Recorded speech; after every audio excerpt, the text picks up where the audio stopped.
नमस्कार, मैं हूं आपके साथ शिवानी रतूड़ी और आप देख रहे हैं कैपिटल टीवी उत्तर प्रदेश। मुख्यमंत्री योगी आदित्यनाथ ने अवैध धर्मांतरण के खिलाफ मोर्चा खोल दिया है। उन्होंने साफ चेतावनी दी है कि जो भी लालच, डर या दबाव से धर्म बदलवाने की कोशिश करेगा, उस पर कड़ी कार्रवाई की जाएगी। योगी सरकार अब ऐसे नेटवर्क को जड़ से खत्म करने में जुट गई है। देखिए रिपोर्ट।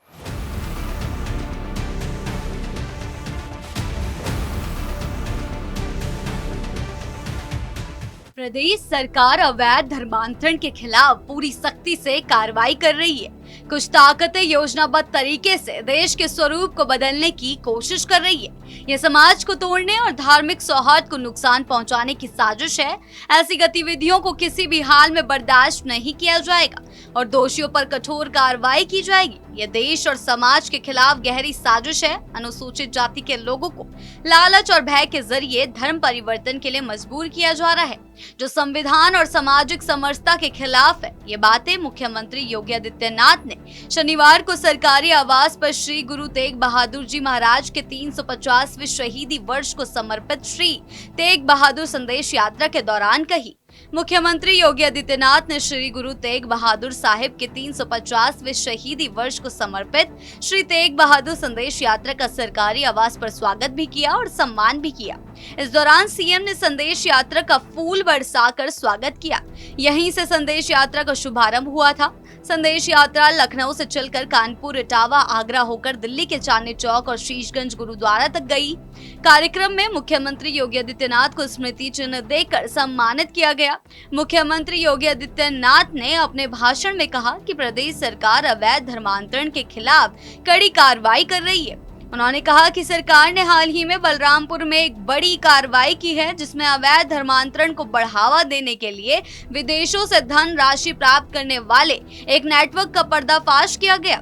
इस कार्रवाई में अवैध धर्मांतरण के लिए रेट तय करने के मामले को उजागर किया गया और अब तक 40 खातों में से 100 करोड़ से अधिक का लेन देन पाया गया। यह आर्थिक और सामाजिक सुरक्षा दोनों के लिए गंभीर खतरा है। सीएम योगी ने कहा कि आज एक ऐतिहासिक कार्यक्रम की शुरुआत हुई, जिसमें उत्तर प्रदेश की राजधानी लखनऊ से दिल्ली तक एक संदेश यात्रा शुरू की गई। इस यात्रा का उद्देश्य गुरु तेग बहादुर जी महाराज की शहादत को याद करना था, जिन्होंने सनातन धर्म की रक्षा के लिए अपनी जान दी थी।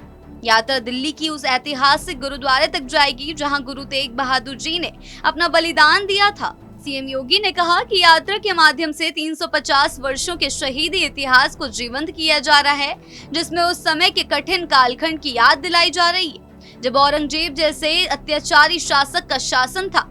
शासक का उद्देश्य था सनातन धर्म को समाप्त करना और इस्लामिक धर्म को बढ़ावा देना। गुरु तेग बहादुर जी ने इस चुनौती का सामना करते हुए अपने प्राणों की आहुति दी, लेकिन अपने पथ से कभी विचलित नहीं हुए। उन्होंने अपने बलिदान से आने वाली पीढ़ियों को एक प्रेरणा दी। यह पूरी यात्रा शहादत और बलिदान की परंपरा की नींव पर खड़ी है। जब हम इस शहीदी दिवस के आयोजन को देखते हैं तो हमें उन संघर्षों और बलिदानों की याद आती है, जिनके कारण आज हम स्वतंत्र और शक्तिशाली राष्ट्र के रूप में स्थापित हैं। सीएम योगी ने कहा कि सिख गुरुओं ने जिस बलिदान और त्याग की परंपरा की नींव रखी थी, उसे हमें आज भी जीवंत बनाए रखने की आवश्यकता है। उन्होंने कहा कि हिंदू और सिखों के बीच फूट डालने के प्रयास कभी भी होते रहेंगे, लेकिन हमें सतर्क रहना होगा और इन साजिशों को नाकाम करना होगा।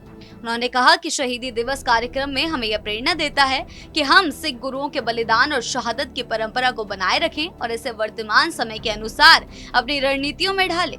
इससे ये सुनिश्चित होगा कि समाज में कोई भी जाति, धर्म, वर्ग अपनी संस्कृति और धर्म को छोड़ने के लिए दबाव में ना आए। मुख्यमंत्री योगी आदित्यनाथ का संदेश स्पष्ट है, धर्म के नाम पर छल नहीं चलेगा और समाज की जड़ों को कमजोर करने वालों को बख्शा नहीं जाएगा।